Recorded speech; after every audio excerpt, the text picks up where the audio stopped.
Welcome. This is I guess our inaugural episode of a show we're calling Better Days. Um, Instead of focusing on everything in the present where things aren't so good, we're going to focus on things, times, days that were more enjoyable, more full of happiness in our brains. So pretty much anything from 2019 on down. So today we're going to cover pro wrestling in the 90s, the heyday of pro wrestling. With me is Mr. Matt Murtaugh. Thank you, sir. We used to watch wrestling together in our parents' basement. We used to rent the pay-per-views, and we went to a couple live events. It was a great time. We went to a couple pay-per-views, didn't we? Yeah. And a couple Monday Night Raws, or at least one Monday Night Raw. I went to one Monday Night Raw with my dad and my brother, and I was like 13. And I remember we were sitting like behind the Titantron. It was kind of like the cheapest seats available. But at least we got to see like a really clear view of people coming out. And then we went to, I think it was No Mercy, 2002, maybe, 2003. That's us or just you? Us. Oh. That's the pay-per-view we went to. I think that was it. All I remember was Saliva, the theme. The theme was from Saliva, because they kept That's how long ago it was. They kept playing it over and over. I couldn't even tell what the main event was. I'll have to go back on the network and people listening to Saliva. Yeah. So I guess we'll start what got you in? What hooked you in? Because I mean, I all I remember is like, not all I remember, but I remember everybody back in the day had either a DX shirt or an Austin shirt or an NWO shirt. So what got you in? What got you hooked? Well, first, like, I'd watch it, like, it was on Saturday mornings, and I don't know if that was the original showing or if that was just a rerun of what happened during the week, but that was, like, early 90s, like, the old days, like Randy Savage, Hulk Hogan. I wasn't, like, super into it. I believe it was, like, Saturday mornings, wasn't it? Like, maybe it was a rerun or something, but it was. We'll preface, we are not a huge pro wrestling fans, so I'm sure, like, no. We're gonna get ripped for our knowledge. We're just at least subscribe though. Like, I would say we were probably like at least like late to the party a little bit, because I know like wrestling, it wasn't as huge. I mean, I think I got huge in 90. I'm talking like worldwide mega huge like in 97. But man, millions of people watched it in the 80s, 90s. You know, Hulkamania and all that. So. We apologize for our lack of knowledge from the mid 90s. I don't. Go ahead. There's a lot of wrestling fans out there who love to spout their opinion. But anyway, I didn't mean to interrupt. Go ahead. I mean, keep in mind we're normal people, not like, you know, like you said, like hardcore wrestling fans. I use the word normal. Yeah. It came on my radar. I think once WCW popped off and had it, like Hulk Hogan came to WCW. That's when I noticed like it becoming like everyone was watching it. But honestly, it came on my radar when a pay-per-view came to town. I believe it was a Hell in a Cell. It was when Kane first was introduced. Yes. And all of a sudden, like after that, everyone was obsessed with Stone Cold. You saw the Austin 316 shirts. I mean, everyone's flipping each other off. The same thing with DX. Like everyone was like wearing the DX shirts. Everyone was doing you can't see it, but the suck it. I got two words for you. It was great for like a young man, a young like preteen, because it was like anti-authority. Like Vince McMahon was like your teacher. He was like your boss. He was like your parent. And then I mean, yeah. So it gave you like a rise, and then you're like, you know, you're growing up, you're getting testosterone. So I mean, we were the target audience for sure. Just for like sure. A little older, but definitely like the preteen male adolescent. So I went to like a dark match. Is that what they're called when they're not on TV? It's called dark matches. Yeah. I went with like just my family, like my dad, my brother, maybe I think another kid and his dad. it was pretty much just like the Stone Cold show. He comes out and like everyone's there to see him, and he wins, and then he does it. He's not going to win, and then he wins. And then it was like The Rock was in Nation of Domination. He was a bad guy. I mean, everyone hated him. And then yeah, it just expanded. It just had like really good writing, really good lines, really good storylines, really good plots. And I mean, you compare it to a male soap opera, but like, I mean, how many pay-per-views did we like watch that we like shipped in on? Like a lot. We get like pizza and yeah, It was an and event. it was an event. And I fell out of it in college because it just seemed like no one was really into it that I was around, and I'm not gonna be like, yeah, I don't know. You're still like, you you just do what is cool or want to try to be cool. I guess I don't know. Yeah. But, I mean, Um, well, we're trying to, without giving our age away, I think at that point, like, it was a little bit of both of us, quote unquote, growing up and like in our age going to college. But then, like, I feel like wrestling kind of died down a little bit, like at least like this mega popularity. Um, but what yes, had the Attitude Era? Like, what was the official like year from year what to year what for Attitude? I've heard like, I don't know, the more like I looked into, so I'll preface my history. So I got into it way late. I didn't really watch it because we didn't know each other in grade school. So I didn't watch it at all in grade school, maybe eighth grade. Lucky you. Yeah, but I remember everybody wearing the shirts and seeing like Austin, and I like kind of not knowing like who's this bald headed guy with an earring, kind of like it was I don't know I don't want to say white trashy, but like just remember the big black shirts and like everything was Austin Blue collar. 316, and yeah, and then the DX and so what got me into it was the WCW Thunder PlayStation game. Somehow I don't know if it was a cousin or something, but it was just like I was really in the fighting games, and so I played. I'm like, oh, this is kind of cool, and so that's how. And then they all had like their little introductions, and you could choose the faction, like you could choose NWO, white, red, the all the other factions. So that's kind of what got me in. So then I liked that game, and so that made me want to watch the WCW show. And this was like not the heyday of WCW. This was like during the Wolfpack time and after when WCW started to go down. And then as soon as that started getting bad, that's when I kind of hopped over to WWF. And then it was like you said, the Monday Night Wars. I think that was the channel switching. You would just flip back and forth and see because they would compete. They would sometimes Raws were taped, so WCW would try to put up their best matches because they knew in advance what the matches were. But what a time to be a wrestling fan. Every Monday night you have 2-3 hours. I can't remember how long they were. 2 or 3 hours of just constant entertainment without cell phones or Twitter or something. It was just that. I remember some of that. I would even tape it. I would even tape if I couldn't make it, or I tape WCW and watch WWF, or tape WWF and watch WCW. So yeah, that was a really cool time. So, like WWF, as it was called back then, before the World Wildlife whatever Federation like sued it, like it. How did it lose like all these people? Like again, keep in mind I'm a normal person. I don't know the history. Like WCW got like big name people all of a sudden like out of nowhere. It seemed like a bunch of people just went to WCW and then like I don't know, WWF just eventually kicked its ass again and WCW kind of like I don't know. Yeah, It was a joke. well, what got me back into wrestling lately is all these podcasts of like Eric Bischoff and not Paul Heyman, the other guy, the other WWF guy, Bruce Pritchard.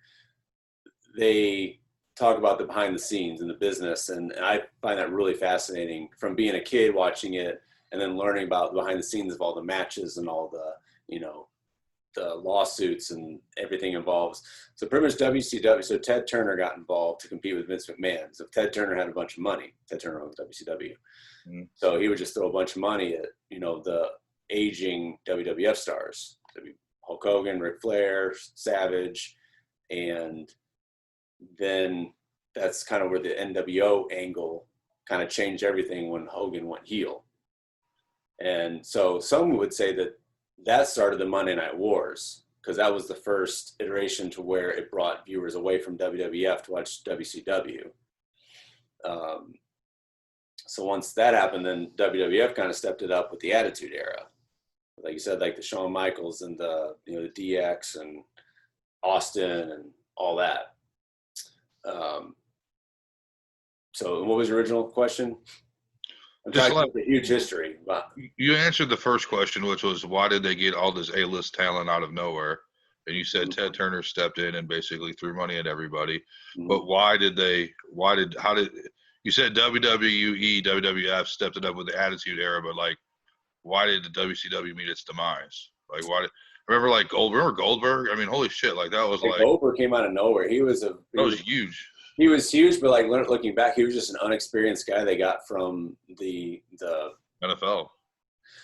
Yeah, he played NFL, but I'm just not minor league, whatever like the performance, whatever the equivalent of the performance center is now. Like they would just have like a bunch of people in training, and they saw Goldberg, and they kind of saw him as like a Stone Cold Steve Austin ripoff. This is bald. Yeah, the ball guy, and I don't know. But yeah, and that kind of stepped it up again for WCW. But then what happened? I think just the age that you threw all this money at all these older experienced superstars, and they're still around, by the way. Like, oh yeah, they're still getting money thrown at them. And then there's like a lot of behind the scenes of like AOL Time. Well, remember when AOL and Time Warner merged? Sort of, I don't know. Oh, those like the two biggest like media conglomerates merging, and WCW was a part of that. And then like one half hated wrestling, and they just wanted to abolish it. So I think once the money started going, like they didn't want to push WCW at all, and I think that's when they didn't want to throw money at the superstars anymore. So they got rid of them, or the aging superstars, and they relied on the younger guys, and the ratings completely shifted to WWF. The younger generation fails again, huh? Yep. So you had NWO, which were like the bad guys. It was like Scott Hall. There was bad guys, everybody loved them. Right, the anti-protagonist, yeah. The anti-hero. It was like Scott Hall, Kevin Nash. Was eventually X-Pac? Did he eventually go? Eventually. It was Hogan. Hogan was the big deal, right? Oh my God, Hogan's in NWO, right? Yeah, he was the third guy. He turned heel, and he was like the biggest good guy for years. And all of a sudden, he's wearing black and spray painting things. And when did they become the Wolfpack? Like, how did that? Like, I think it just after a while, the angle got stale of NWO, and they split up. Was Sting in that? That was mainly Kevin Nash fighting with Hulk Hogan. Was that Sting? Was Sting in NWO? Yeah, he was the red.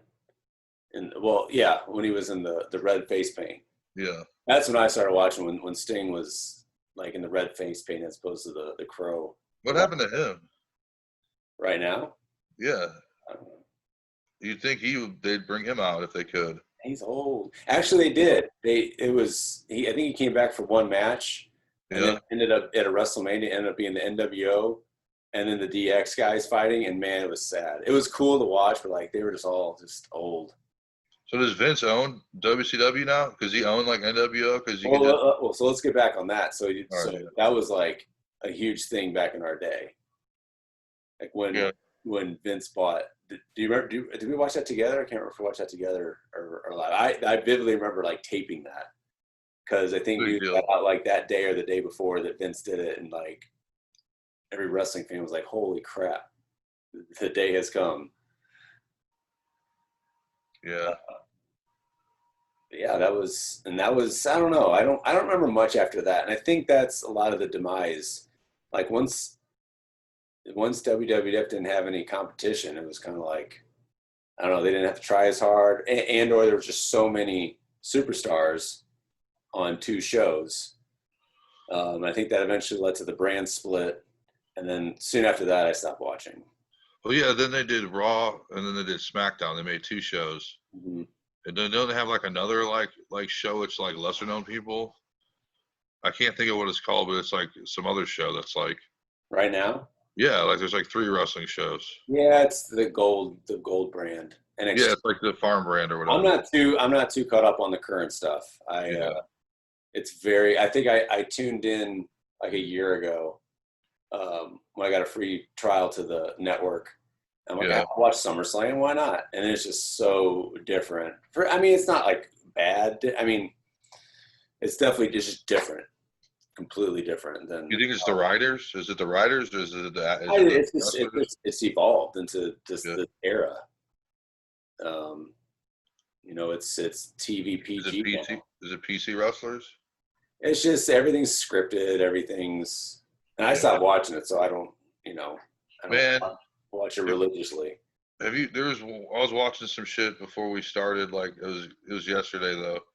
Like there's one where like DX and they're like outside on their bus and like basically some girls are giving them head and they have like these ketchup bottles and they're like squeezing them and like the ketchups, I swear to God, dude, like we can't show it because we had a discussion about not showing stuff, but like yeah, like Shawn Michaels and Triple H, they like squeezed them like to insinuate like, Yeah, but like you can't see, they're sitting there talking and then they're just like this. It was like straight up like comedy like skit. Like they don't do like any of that stuff now. Not even just the subject matter, but just like the performance of it. Like it was like, you know what I mean? yeah, and they can't. I mean, Not just like the oral sex jokes, but like you don't have some people doing a skit like that anymore, right? Like two of the guys sitting there going, I don't know. It just was like it wouldn't work. Probably it was just funny. It was, I don't know. Like they my need mom to would get probably be like, "Don't watch this." they need to get back into that since they can't wrestle now. And we're not here to talk about current stuff. No, I was Those just are talking better. about. I'm talking about the oral sex thing though. Oh, I know. But we're comparing it. We're comparing it to what they can and can't do now. Um, Yeah. I'm trying to think. Um, I can't remember all the pay-per-views we watched together. I remember WrestleMania 2000 for some reason, um, with like the green. I can't remember. Was it like the four? Like all the McMahons were involved. I don't know. I just have that memory. I think we watched it in your basement. I remember one where like it was either like The Rock or Triple H, and like somebody won, and then they got hit with a chair, and then or Vince hit him with a chair. I think It that was was like it was WrestleMania. when The Rock joined the corporation or something. Oh, okay. It was like I don't know. It was like the Royal Rumble, and then it was. Oh man, I'm just gonna stop because people Yep. are gonna eviscerate us. You know what I Yep, mean? yep. But That's another one I remember we watched was Cactus Jack, the Return of Cactus Jack, and him and Triple H did. It was either Hell in the Cell. Was it Hell in the Cell? It was. I think it was the Royal Rumble, the 2000 Royal Rumble. I think we we watched. saw that live because No, no, no. Just we rented the pay-per-view. there was one we saw live where it was a man. He was mankind, and at the end, he got up on the booth and he goes like bang bang. It was off camera, I don't think I saw that one. and Yeah, then like that the was next. a Raw. Mm, Maybe that was a Raw. Because I only went to a handful. I probably only went to like one or two Raws and then one pay-per-view. That's it.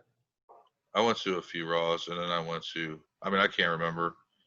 Do you remember the Mankind Undertaker Hell in the Cell match? I remember watching. I didn't see that at the time, but I remember going back and watching it. Yeah, it was I mean, probably the greatest. And then to learn that the announcers didn't know that was going to happen. No one knew, but Undertaker and Mick Foley knew that was going to happen. he was gonna get thrown from the cell. Yeah, no one else knew. Wow. Like Vince, because if you watch back, this is probably a great advertisement for the WWE network, just to go back and watch all these pay-per-views. Tag him in all this stuff. Yeah, here's we'll put a little ad right here. Uh, Vince, I'll text you later. What was I saying? Oh yeah, so yeah, no one knew, and like so, it was like Jim Ross's reactions were like completely natural. Like, oh my God, he's broken in half. He's broken in half. And I remember Vince came out and he like thought like Mick Foley died. And when you watch that at face value, it's like, oh, this is all staged. This is all like, this is wrestling's all this is all planned, but everything was real in terms of like no one knowing except for Undertaker and Mick Foley. What do you make of Mick Foley? As then, Just as everything that's Mick Foley. Like, what do you? seems like a great guy. Yeah, I don't know. What's is he your still take? alive? I think so. Yeah. Yeah, they ever bring him out? I don't know. I remember like back in the day, they did a 2020 special on him, and he was like forgetting how to get home, like driving. Really? Yeah, so Oh yeah, I'm it took sure. its toll. But a lot of it, from what I learned, is like that's just him doing his thing. Like back Yeah, then, like nothing was really planned. As much as we thought, like we were the kids, like, oh yeah, this is all staged, this is all planned. When you watch it back and you hear the stories, like nothing was really, you know, these guys really got hurt a lot. yeah. Like Mick Foley always wanted to go out and have a good performance and try to take it to the next level to bump him up. And I think that Hell in a Cell made him famous. It's just that footage of just seeing him thrown. I mean, yeah, just just looking at it, like, oh yeah, but like if you try to picture yourself how high that cage is and how small that table is, like he easily could have hit the rail or missed the table completely. I mean, that's I don't know, 20 feet. I don't know how high that is. Maybe higher. I can't. Was that JR's table? I think there was a Spanish announce table. They get the worst, don't they? It's Yeah, always the Spanish announce table. it could have been. I can't remember. I'll have to go back and watch it. Um, but yeah, between that and then then I think he said that wasn't even the worst. Like that, it wasn't over after that. He got back on the cell, and then Undertaker choke slammed him through the cell. Yeah, And he said yeah, that almost killed him because the chair like just or no, the chair did hit his head because there was yeah. a chair on top too, and that's like what knocked his tooth out. And he goes, if, I forgot how he landed or something. Oh no, it's the way that Taker choke slammed him. Like he Yeah. barely like brought him up, but I thought I recall him saying like if he would have brought him up, something about the impact it would have killed him. Wow. The way he landed, either the chair would have I don't know something about the chair or his landing or something. They're doing all kinds of shit though. Like he was getting choke slammed on tacks and stuff. Like it was just a I think crazy. that happened in that match too. I think Yeah, everything happened. that's If you, what I mean. Like, yeah, I was referring to that match. Like, if you have the network, I would advise anybody to go and watch that, even if you haven't seen it in years or if you've never seen it. Probably one of the best like entertaining matches. That and the first Hell in the Cell with Shawn Michaels and Undertaker. That was really good too. that was in St. Louis. St. Louis, yeah. That was when Kane came out. Kane came out. Yeah, It's gotta be Kane. yeah. Yeah. Kane was a good wrestler. What of? I mean, I don't know what touches that. I mean, obviously, then I think we remember the Rock and Austin WrestleMania when they had like Limp Bizkit. Limp Bizkit was the theme. Jesus Christ. Yeah, Yeah, yeah. that was a good WrestleMania though. Do you remember the Shawn Michaels Austin WrestleMania with Mike Tyson? Was that before your time? Yeah, Mike Tyson was the I've gone referee. back. I've gone back to watch it. That was like the first. That was like right when I got on board. Like Mike Tyson was a guest I referee. think that was a lot of people who got on board Mike WWE. Tyson knocks out Shawn Michaels. I think that it was all WCW until they brought Tyson, and It's then hard to beat that. like, everybody shifted. Because they tried to like before it started, like the WrestleMania, the Raws leading up to it, they tried to stoke it like there was beef between Austin and Tyson, where Right. like they were gonna go at it, and then Vince is like, he's gonna be the referee. And it's like, oh my god, he's gonna be the referee. It was cool. It definitely had you pumped, Yeah. and oh, they had a lot of stuff like that pumped you, that got you. I mean, Triple H and Undertaker had a lot of legendary matches as well, like where they're just beating the fuck out of each other. They're backstage beating the fuck out of each other. It's really I have a respect, but I never liked Triple H. Triple he's H. he's gonna inherit the WWE. I was Oh reading. yeah, for sure. He's still around. He's He's still gonna be I don't know the about wrestling, but I think he's he's like the chairman of the board or some crap, you or know the there's GM, right? and he's in a suit and shit Yeah. and yeah. It's not gonna go to Stephanie or Shane. It's gonna go to Well, Stephanie's married to Triple H. yeah. I guess it's the same thing. Yeah. That was probably the the man. I'm trying to think of anything later than that that was super just like memorable. Even if Do you we didn't. remember her like being on there, Who? Stephanie? Like Yeah. back in the day. See, I think that's what lost me is like once they started adding like her and Triple H. Shane like wrestled a lot. Like Shane did some crazy shit like Oh, do you wrestling. remember? Did we watch the Shane McMahon Kurt Angle match? Yes, that's That what I mean. King of He the like Ring. I respect Shane. Like I remember that King of the Ring where he tried to throw him through the plate glass yes, twice. He yes, fell on his head. Just man, yes. that was intense. I remember. I remember. I think there's okay. This when I say remember, it's these. That's another reason to get the network because there's documentaries on a lot of these matches. I think there's one on the network about this match. Vince was pissed that I think the story was the wrong glass was ordered. Why? That's why it didn't break easily. And so there was word Oh, like because he watches all the matches live and he was just livid that Kurt Angle almost killed his son. I mean, you see it twice, but Shane kept saying like, "Do it, let's do it again, let's do it again." And then wow. but someone definitely got fired for installing the wrong or ordering or whatever.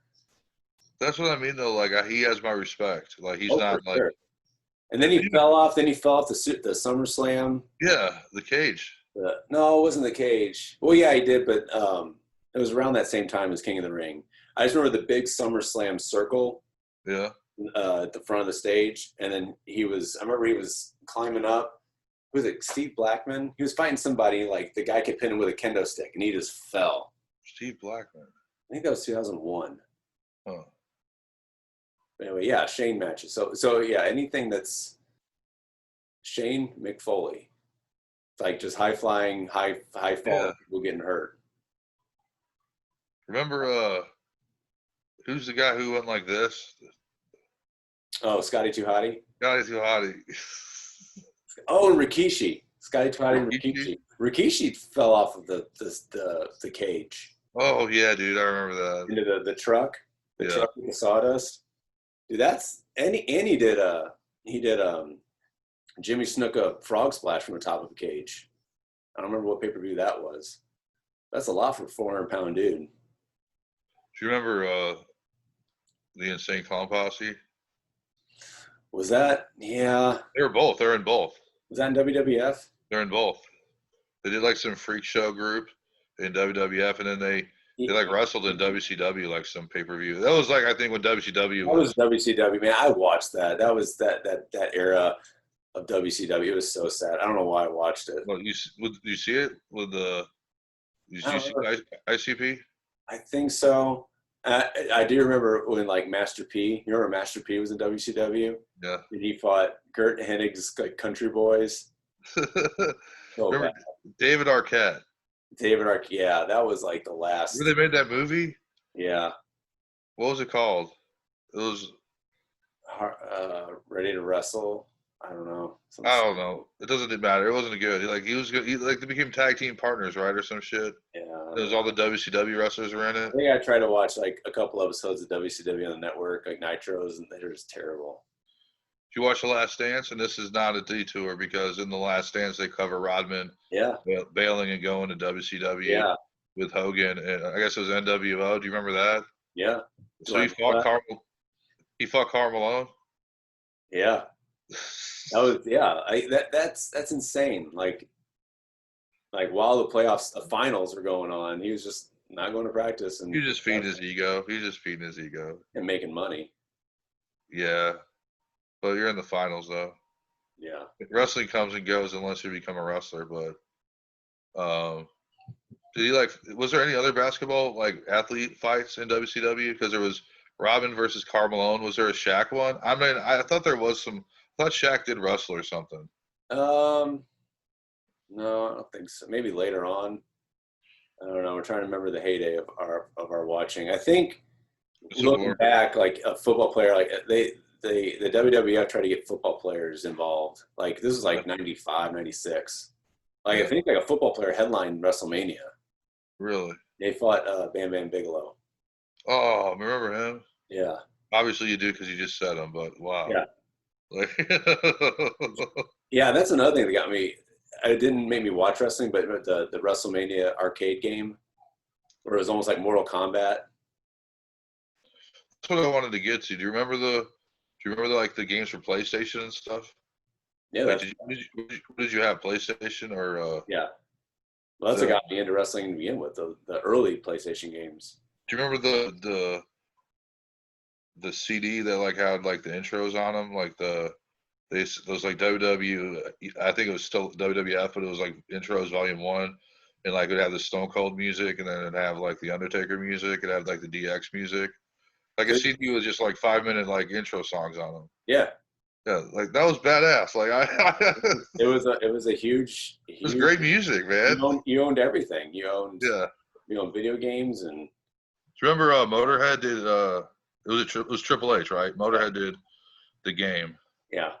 They haven't Do you have any other special artists? Limp Bizkit was on it all the time. I think I learned that like WWF financed like their albums just to get them on like the deal they made. Like I think like WWF almost became like a record label. Mhm. Not like a label per se, but they funded like the heavy metal artists that provided songs for them. I think Zombie did a song for Edge. I could be wrong. Remember Edge? Probably. Yeah. Probably. So yeah, so college for you, that's just made you just stop watching. Well, it was like, okay, so it was back, we don't have streaming at that time. It was right, a few years before streaming took off. So it was like cable, and we didn't have the channel. It was like USA, or no, it moved to like Sci-Fi. Remember, it was a big controversy where Raw left USA. Yeah. And went to like Sci-Fi, or went to Spike TV. It was Spike TV. We didn't have Spike TV, but in like the rec area, there was Spike TV, but it was like a communal thing. Hmm. So like the people that were there weren't like, Yeah. yeah, I'd be like, I don't want to be here, kind of. I mean, just to be nice, not to be mean, I guess. If I could have watched it in my room, like privately, versus like being forced to be with people that I didn't It like. wasn't, once you're that age, it wasn't really the cool thing to watch. Exactly. It was more of my self-esteem, peer pressure. Like I didn't want to be seen there. Yeah. And Yeah. then it's just like shit happened, like life went on. It's always in the background though. It's always in the background. It's always there, wrestling. It's always there. Yeah. And that's kind of, it was, I don't know if it was college per se. I don't know. Once they started having like, remember like every main event, it seemed like there was just like a 6-man tag. Like It every main loses event was a 6-man tag. And it was the it same. loses its luster Yeah. because it becomes all the same after a while. I just think like once it was everything was one, like ECW, WCW, it was all one in the WWF. It was too much. It was just too It's a much of it was conglomerate. vanilla. It wasn't back then. Not looking back, if you go back on the network, there was some good stuff, but just it wasn't enough to keep our attention at that age. Well, it's like I don't know. It's like a lot of things where like there's a time in your life, at least for me, where you're into it, and then like you move on. There's a lot of things like that, and that's for me what wrestling is. Hmm. I had like a good 5-6 years where I was really into it, and I'm still like respected, and like I'll watch it if like someone's like, you want to watch it or you want to go, sure. But like it's just like heavy metal or something. And it's just like a phase. I don't want to say phase because that like talks down on it, but It sure is entertaining, and I would recommend. I know it costs, but I think there's a free version. But checking out the network, there's so many entertaining things on there. Even if you just go back and watch the old stuff, there's so you, many hours of entertainment. Just do you like see you said, you can have WCW? it on in the background. Do you see WCW on that Hmm. and like ECW? I don't know about the free version. It might just be the current, or not the current, but just the WWF. But WCW is not. I checked a couple things out, and it hasn't aged well. What do It you was mean? really exciting at the time, but like I don't know, going back and watching it now wasn't too entertaining. It looks cheesy. Well, it just didn't have the impact. I mean, I think like the big thing about WCW was like the Monday Night Wars and the Nitros and the things they would pull, like they made an impact live. But then like going back and watch, there's a couple good pay-per-views, but in terms of like the Nitros, it's kind of just formulaic. It's just all the same. Like NWO would come out and just beat up everybody, and then Sting comes out and scares them all away. Like that was a lot of Nitros for like a year. Hmm. But yeah, I would recommend anybody just to check it out, the free version, or even pay for it. It's very, very, and not only that, like you get documentaries and a bunch of stuff to learn about all those older matches and behind the scenes. All right. Anything else you want to add? Just with the documentaries, like not to like put a downer on it, it has a Chris Benoit documentary. Not so. There's a great Chris Benoit documentary, but not on the network. It's from Vice. They have a wrestling documentary series. I think it's called Dark Side of the Ring. That's really good. I think they cover Chris. They did like 2 episodes on Chris Benoit. Is it like, do they paint the WWE in a bad light at all? As far as like the steroid allegations and stuff, I think they made with him. I don't think so. I mean, I think a lot of it was no, because I can't remember Vince's take on it because I remember Vince was just pissed that they went and like as soon as he died, they like paid tribute to him on a couple shows, and then it came out like a week later that he killed his wife and son and killed himself, and then like made him look stupid for praising, and then I think WWF got heat for that. And I think that's the one that like Chris Benoit can never be mentioned on WWF again. Really? Mm-hmm. Yeah, I recommend checking that out too. I don't know where you could see that at. That's a really good series. Also, one more thing. Scott Hall basically became an alcoholic, right? I think he always was. But eventually he couldn't function. He was a functional one. Yeah, I mean, like some stuff like, later, like not WCW, just like events, and he was just like came out wasted. Didn't he lose his WWE job? Because didn't they bring they brought NWO back to the WWE at some point. Yeah. Scott Hall just faded away at one point. He just stopped. They fired him. Oh, one more reminder, because speaking of addicts, one of the best matches we ever saw was the triple threat ladder match with the Hardys, Dudley Boys, and Edge and Christian. Any of those matches in that era were probably the most entertaining. Yeah, the ladder matches are great. There was tables and ladders and chairs. Yeah. I forgot. I think that was like a bunch of pay-per-views. I think it was like WrestleMania. You got your money's worth. Oh yeah. You got your money's worth. You sure did. Do you remember when Stone Cold came in on like a fire truck and like sprayed? I want to say it was with beer or water. Yeah. I mean, that's just like every kid's like, yeah, Yeah, exactly. And then Kurt Angle did it a couple of years later with milk. Yeah, yeah.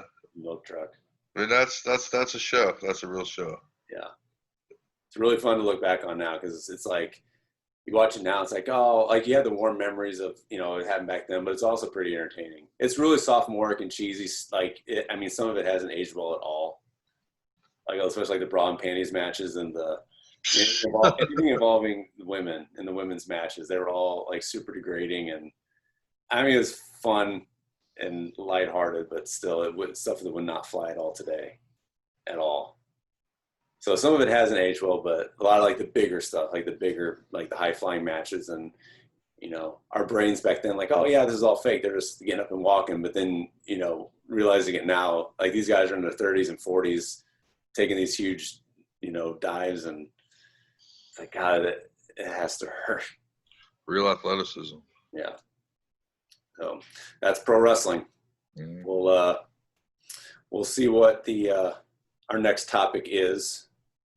I guess I don't know. We probably won't just keep it entertainment. We'll keep it. We'll choose a bunch of different topics to talk about. I just like snap my head. Yeah. I don't know how to take it off. Catch you next time when we discuss more better days. That's right.